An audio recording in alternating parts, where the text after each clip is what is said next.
What's good, everybody? Today we are going to go over some tips and tricks to help you maximize your earnings on Thetan Arena. So first tip is going to be use your free heroes before you work with your paid heroes. You don't want to be figuring out this game, getting good at it with your paid heroes, because as you guys can see on screen, each hero is limited to a certain amount of games that they can earn in. Second tip goes hand in hand with number one. Use the abilities and get good with them using free heroes.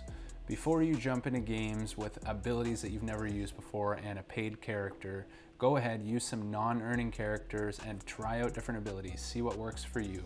They do change all the time, so I recommend doing this each time abilities change and you're not sure what they are. It'll help you, A, use your abilities more effectively, and B, it'll help you stay away from enemy abilities if you know what every ability does. Tip number three is going to be play with friends. Again, this one should go without saying, but guys, if you don't have friends on the game yet, go ahead, join the Discord for Thetan Arena. You can find it on the Thetan Arena website. Go ahead and click their Discord link. Join it up, find a buddy will be the place to go to find someone to play with. You want to go into that channel and type in a message that looks like this. Looking for teammates. I'm blank rank. Message me if you're interested. If somebody messages you, you will see it on the left side of your screen. It'll be a little icon near the top with a number next to it. Click on that to open up your private messages and add that person on Thetan. You also want to add recent players. So when you click on that plus icon, go to recent, you will see your recent players list. This is a great way to find new friends and find people who are in a similar rank to you who are going to want to actually party up. Watch the top right here as my enemy enters into this patch of grass. You will see an animation that will tell you an enemy is moving around in that patch of grass. Make sure to keep your eye out for this. It's very helpful. Fourth tip is going to be to know your role. So there are three different hero classes. There is tanks, marksmen, and assassins. Know your role. What do I mean by that? If you're playing a team mode and you're a tank, your job is to absorb as much damage as you can for your team without actually dying.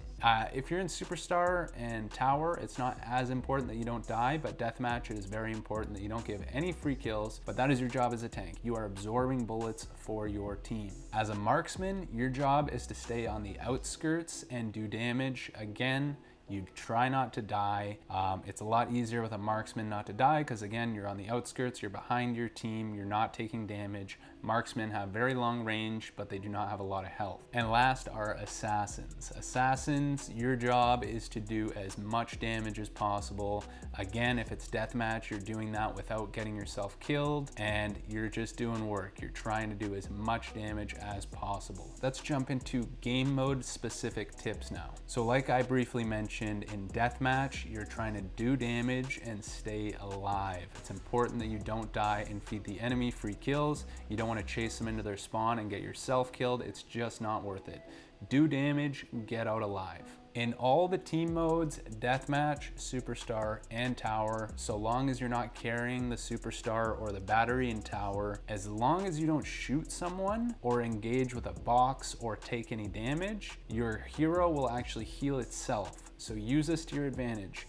Back off when you're weak. Pick up health to boost it, but you don't even need to pick up health. You can literally just stay back and regenerate in the grass. In Deathmatch, you want to stick with your team, but you don't want to stay too close together because the enemy could use an ability that hits all four of you, and it can be a whole team wipe just because you guys were clumped too close together. So you want to stay together, but not too close together. It's very, very important that in Superstar and Tower, you're saving your abilities for when the Superstar and the battery respawn. Your abilities are gonna be what gets your team the star or the battery. Make sure you're using them with plenty of time left for them to regenerate before the star or the battery respawns. Again, this one applies to Superstar and Tower. You want to use an evading ability. This is going to allow you to get the star or the battery and get out of there. In this example on screen, I'm using Ghost Fade to get in and get out really quick. If there's no Ghost Fade on, I'll put on screen right now some other evading abilities that will also help with this. In Tower, it is a very effective method if Bubble or Plunger are available at all in your abilities. Use them when you play Tower. I'm gonna go ahead and show a Bubble example first. You can put that robot into a bubble and you can shoot him away.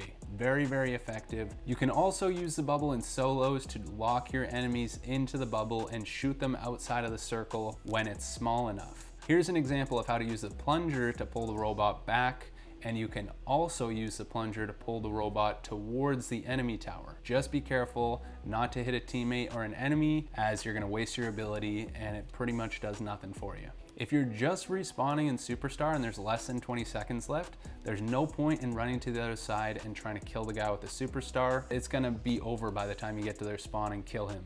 What I recommend instead is farm XP, level your guy up, get stronger for the next star to respawn. Now for solos and duos, you're not trying to engage with anyone. Let other people kill each other, because if you waste your abilities trying to kill other people and they weaken you, every single other person on the map is going to see you as their next target. That's not what you want. You want to avoid people and let other people do that to themselves. All right, guys, that's going to be it for this one. Hopefully you found this helpful. If you did, please consider subscribing. It goes a long way for a small channel like mine, and I would really appreciate it. We'll see you guys in the next one. Peace out.